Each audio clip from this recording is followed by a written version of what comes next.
예, 안녕하세요. 네, 과학쌤입니다. 네, 오늘은요, 8단원 열과 우리 생활 두 번째 시간인 냉난방을 효율적으로 하는 방법에 대해서 한번 알아보도록 하겠습니다. 교과서는 254쪽이고요. 네, 지금부터 시작하도록 하겠습니다.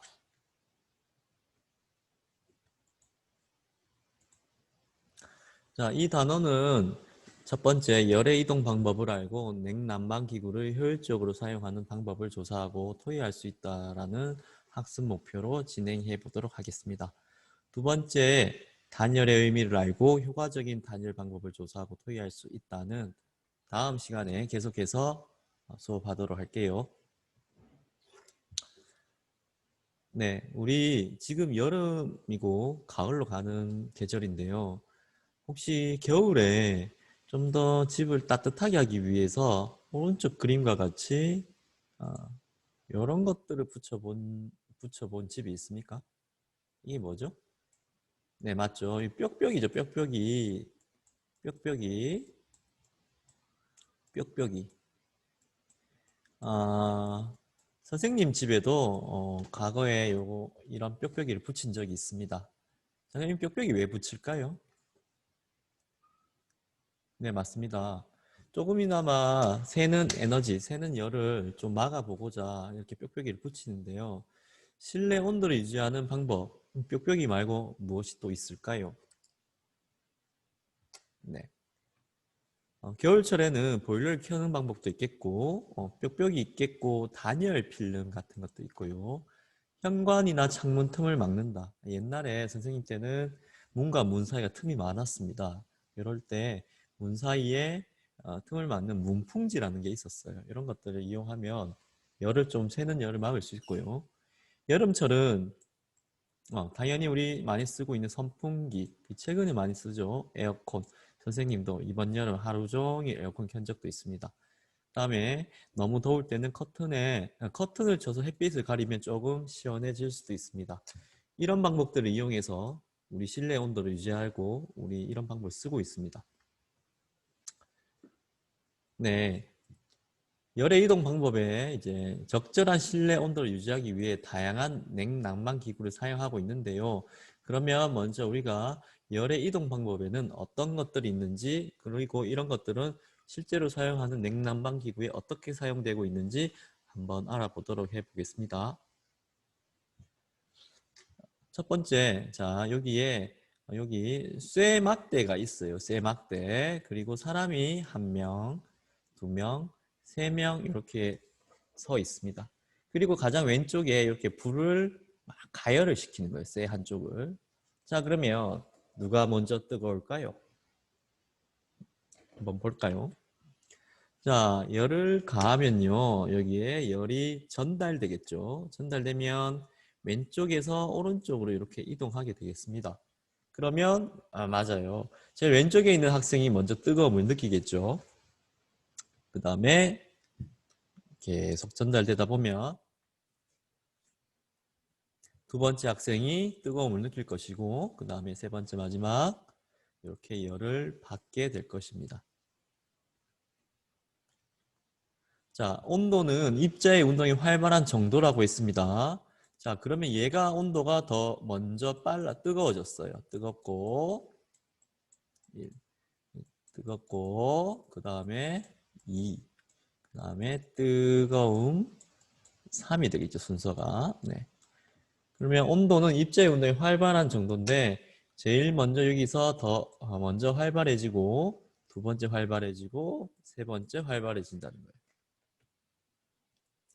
좀 더 정확하게 한번 알아볼게요. 자, 온도는 다시 한번 얘기했지만 지난 시간에 배웠죠. 입자의 운동이 활발한 정도를 우린 온도라고 합니다.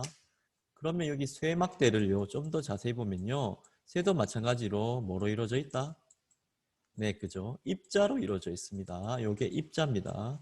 그럼 왼쪽을 이렇게 가열하면요. 요 왼쪽에 있는 입자부터 입자의 운동이 어떻게 될까요? 네, 활발해지게 됩니다. 자, 이렇게 활발해지면요. 이 활발해진 정도를 옆으로 차례차례 이렇게 전달하겠죠. 왜냐하면 고체 같은 경우에는요. 입자 사이 간격이 가깝기 때문에 이 왼쪽에 있는 입자가 활발하면 운동을 하면요. 그 운동이 옆으로 전달되는 거예요. 네. 그러면 차례차례로 입자의 운동이 왼쪽에서 오른쪽으로 가면서 활발해지고 있습니다. 네. 그러니까 처음에 여기 사람이 3명이 있었는데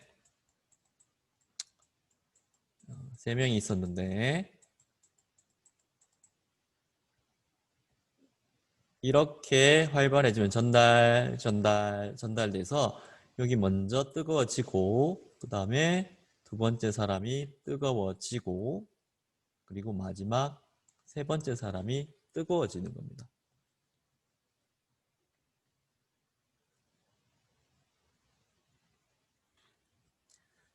자, 이런 것들을 우리는 전도라고 하는데요. 전도를 이용하는 우리 실생활의 예는요.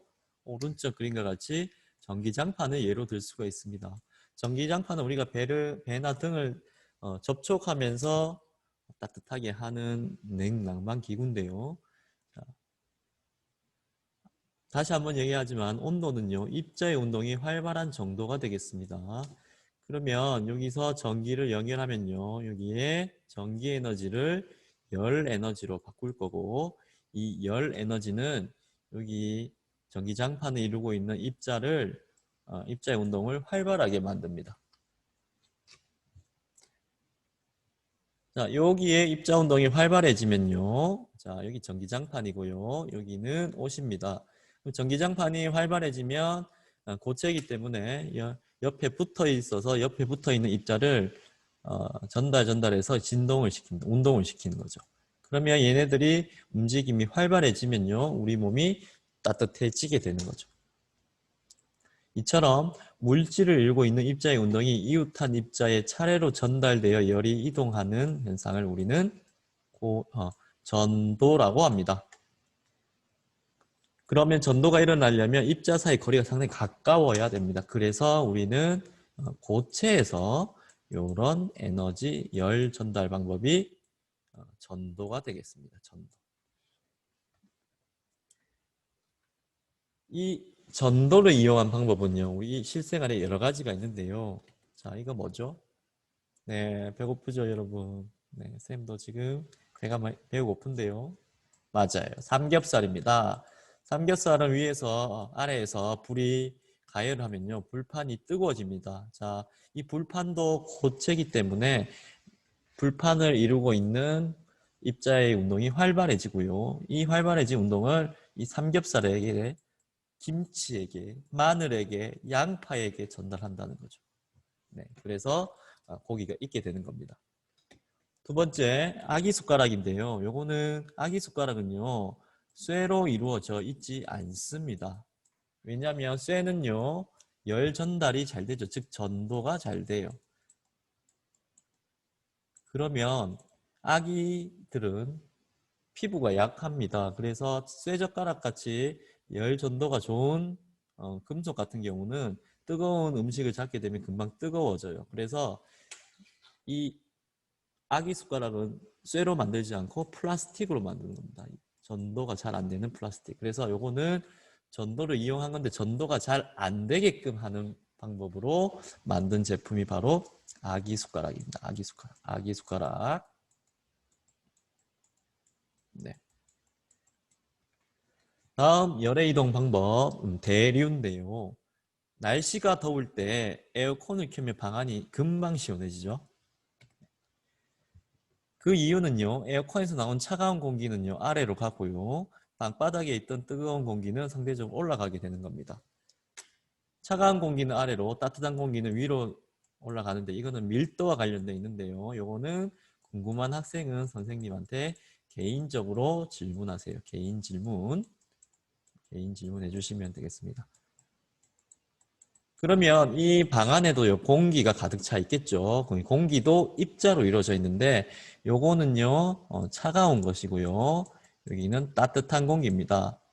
그러면 차가운 공기는 아래로 내려간다고 했죠. 그래서 차가운 공기는 이렇게 아래로 내려가고요. 그 다음에 뜨거운 공기는 상대적으로 위로 올라가게 되는 겁니다. 그러면 뜨거운 공기는 위로 올라가고 차가운 공기 밑으로 내려가기 때문에 방 아래쪽이 시원해지겠죠.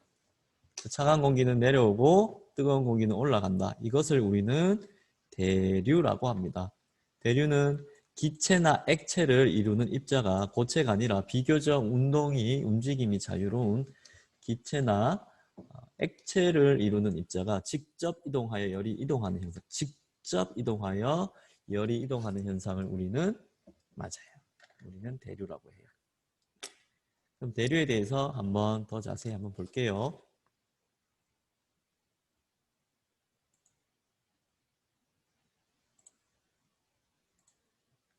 자, 여기에 공기든지 물이 될 수도 있습니다. 액체 혹은 기체가 이렇게 되어 있는데요. 비교적 거리가 떨어져 있죠. 얘는 고체와 다르게 붙어 있진 않습니다. 그럼 입자들이 있는데요. 여기를 가열을 한번 해볼게요. 그러면 가열하면 이 입자는 뜨거워지겠죠. 뜨거워진 입자들은 올라가고 차가운 공기가 그 부분을 메꾸게 되는 겁니다. 그러면 얘네들이 뜨거워졌던 입자들이 다시 차가워지면 이렇게 내려오고 올라가고 이렇게 반복하는 겁니다. 그래서 이렇게 반복한다는 거예요. 뱅글뱅글 돌죠. 뱅글뱅글 돌게 되는 겁니다. 이렇게 뱅글뱅글. 그래서 이러한 현상을 우리는 대류라고 합니다.